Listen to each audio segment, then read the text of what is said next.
Chapter 57, Knockout. It feels like all the lights in the hall have been turned off except one, and it's burning down like a searchlight on my hair, through my head into my skull. The clock clicks slowly, like every second is a minute. I take a deep breath. My heart is as calm as the sea. My head is as clear as the sky. Tick, tick, tick. It's just me sitting at the chessboard with the darkness around me. It's like I'm dreaming, like I'm in Grandad's sitting room back home. I stare at the board. My knights have been captured, one of my bishops and one of my rocks too. The enemy has attacked me and left me wounded like a soldier on the ground. I hear the sound of gunfire and I can't see because there's smoke all around me. But with the gunfire, I hear soldiers screaming and shouting for help. And I want to shout too. Load the cannons, fetch the bayonets, get the medic. I'm hurt and I'm bleeding. Pick me up and run for the hills. But wait, the smoke is clearing. The gunfire has ceased. I look down at my stomach. The bleeding has stopped. Never ever give up. I lean on my rifle. I used up all the weapons Grandad gave me. Tick, tick, tick. Is it really over? Is there nothing else I can do? I lift up my head, see Jake, see Mr. Keats, see Rebecca, see hundreds of pairs of eyes around me, like cat's eyes shining in the dark. Never, ever give up. I hover my hand over my king. Check again. Queen to d4. Bishop h6. Rook f6. It's really over. I move my queen to d6. Check. Checkmate. I stare at the board in silence.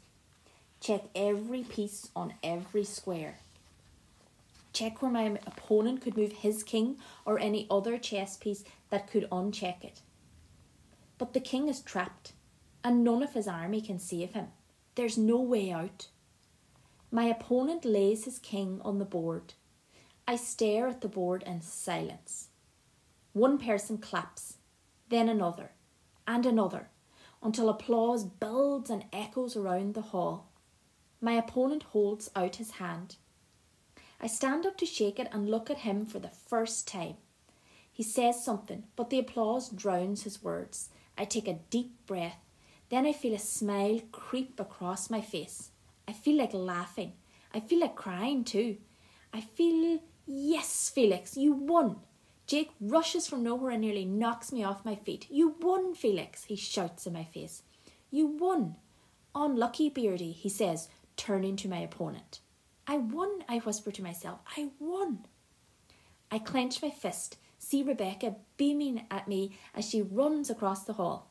I won, I say, still not believing it. You did, she says, hugging me. You did.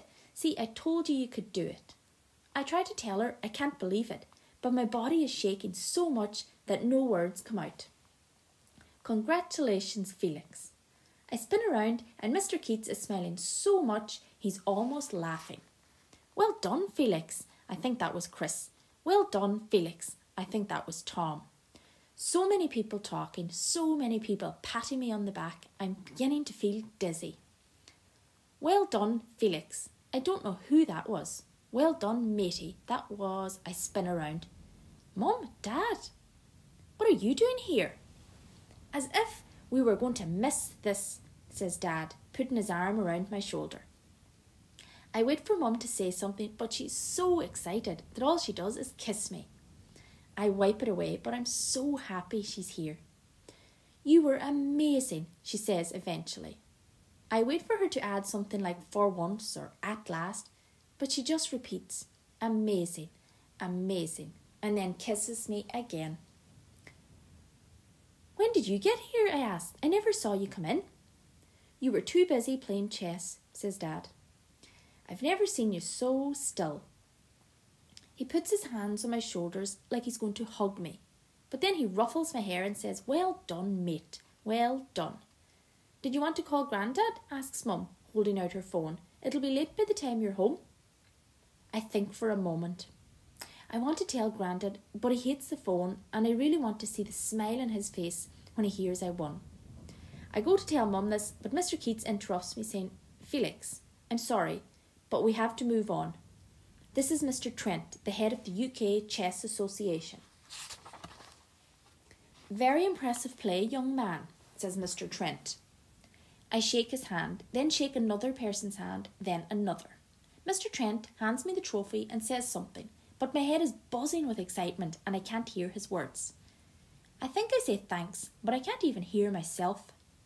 Then Mr. Keats turns me around and I face a wall of people taking pictures with their cameras and phones. Smile, Felix. Hold up the trophy, Felix. This way, Felix. Kiss the trophy, Felix. Big smile. I try to smile, but I've been concentrating for so long that my face feels like a cracked eggshell when I do. Cool, isn't it, Felix? Jake's grinning at me, leaning in so his face is in all the pictures. It is cool, it's more than cool, but it's happening so fast that I can't take it in. A man wearing glasses and a suit walks over to me and shakes my hand. Congratulations, he says, stepping in between me and Jake. I'm Hugh Harris from Chess Monthly. Can we get a picture with you, just you and the trophy? He guides us towards a banner that reads, National Schools Chess Champion, sponsored by Wheatos. I stand in front of it and smile, and I've been smiling so much my face is beginning to ache. That's great, says Hugh, snapping away behind the camera. Can you just tell me what it feels like to be the National Schools Chess Champion? I haven't really thought about it, I say. I didn't think I'd win, but I'm really pleased. Pleased, he says. Ecstatic, shouts Jake. Yes, I nod, ecstatic. That's wonderful. Hugh lifts his hand and motions for me to move a little to the left. Brilliant, he says. Now, could you say something about how eating Wheatos helped you? Sorry? Wheatos? He points at the banner. Perhaps something like you eat them at home every morning before you go to school. But I don't, I say. But he eats lots of German sausages. Jake jumps in. That's fine, says Hugh. I'll just put that you eat German sausages with Wheatos. Now, how about one with your teacher, Mr. Keats, says Mr. Keats. Hugh drops his camera to his chest and takes out a notebook. How am I spelling that? Keats. Sounds like the poet, except it's spelt Keytes. Ah, and I'm his coach. Jake jumps to the side. Jake Sims. That's Jake Simms, he says, grinning as he puts his arm around my shoulder. Great, says Hugh. Was it you who taught him Castle Queenside? To do what? Asks Jake. Hugh shakes his head like he's figured Jake has no idea what he's talking about. Felix, he turns back to me. If you could just hold the trophy up. That's it. Hugh snaps one more picture. I put the trophy down on the table, then Hugh asks if he can ask me a few more questions. I sit down and feel myself breathe for the first time since I won. So, says Hugh, smiling, your teacher tells me you've only been playing a few weeks. How did you start playing? I tell him my granddad made a list of all the things he wanted to teach me and that one of those things was chess. Wonderful, says Hugh. What's his name? Who? Your granddad. What's his name? Is he here? Maybe we could get a picture. Hugh holds his pen above the pad waiting for my answer. But even if Grandad was here, he'd hate to have his picture taken. He doesn't even open his curtains, so there's no way he'd want to be on the front of a magazine. No, I say, my Grandad's not here, and I don't think he'd like me to give you his name. That's fine, says Hugh, as long as we've got you and the trophy. Then he shakes my hand and says the article will be on the Chess Monthly website by the end of the day. I take a deep breath as he walks away. Finally, I'm on my own. For the last 4 hours, I've been in a trance, like a dream. What have I done? What have I done? You've won the National Schools Championship. That is what you have done. I know, Grandad, I think, smiling. I know. I've won. I have won. I've never won anything in my life, except for a minion with a claw machine in the games arcade in Swanage. I walk over to the table and pick up my trophy. I run my hand over the smooth metal up the body over the sharp edges of the cross on the king's head. It can only be about 15 centimetres high and probably weighs the same as a big bar of chocolate, but that doesn't matter. I'd never have won it without Grandad. I'd never even have lifted a chess piece into a square. I'd never even have got the pieces out of the box. It's a beautiful trophy. Yes, Grandad, it is.